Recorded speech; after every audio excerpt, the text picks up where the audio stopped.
are three tiers as far as the dynasty of families is concerned from the Rothschilds and the New World Order. Could you explain that three-tier system to me? Well, nothing can really function unless there's a hierarchy. Somebody at the top has to tell the people lower down what to do and how to think and how to act and so forth.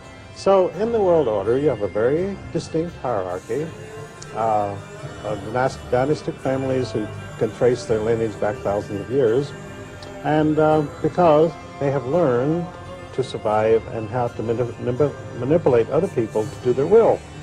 And that's all being a member of the world order means. You know how to use other people and profit by them. And whether you slaughter them or rob them or torture them, whatever you do, you make money at it. And this is what they do.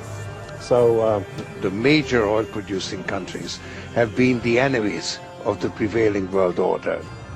In the world order, you have a top hierarchy of first-tier rank of dynastic families composed really of the old surviving aristocracies of Europe, the black nobility they're called. But of course the surviving royal family in Europe today is the royal family of England, and they have been black nobility since the 12th century when the Este family of Italy married into the British royal family.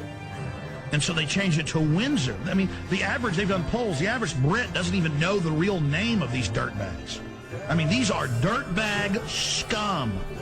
I mean, this is the head of the New World Order. These are the eugenicists.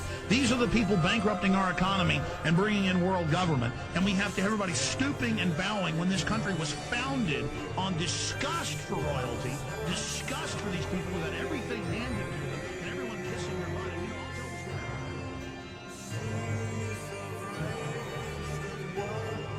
The American people are proud to welcome Your Majesty back to the United States. My Lords and members of the House of Commons, my government's overriding priority is to ensure the stability of the British economy during the global economic downturn.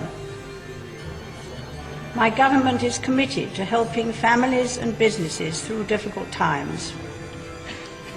The strength of the financial sector is vital to the future vibrancy of the economy.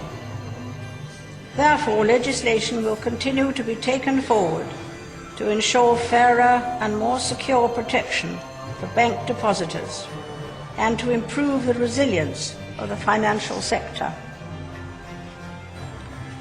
My government will also bring forward proposals to create saving gateway accounts. Telling me that our government itself doesn't own these banks?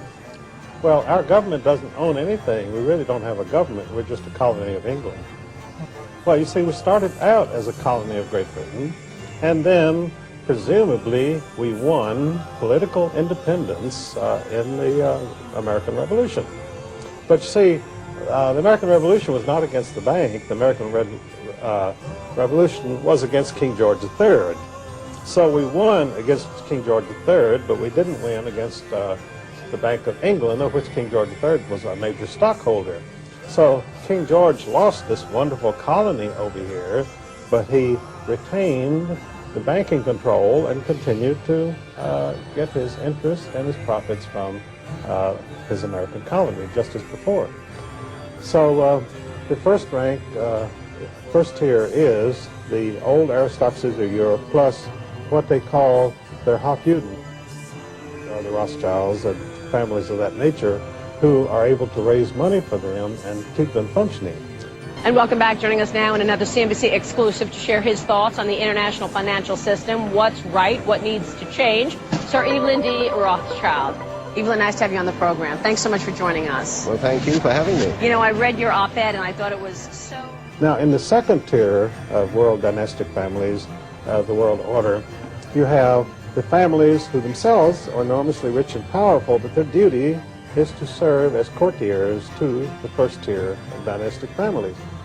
And people in that category are the Rockefellers, the Harrimans, the Morgans, and so forth. Now you have a third tier of dynastic families who serve the second tier. They're never allowed to approach the real top people in the first tier, but they can only serve through serving the second tier. And these are families like the George Herbert Walker Bush family. George Herbert Walker was president of W.A. Harriman Company, and their The Bush family's entire career in banking was to serve the Harriman interests, who in turn served the Rothschilds. So that's why I began to use the term about Bush as a dynastic family in the world order of the third tier.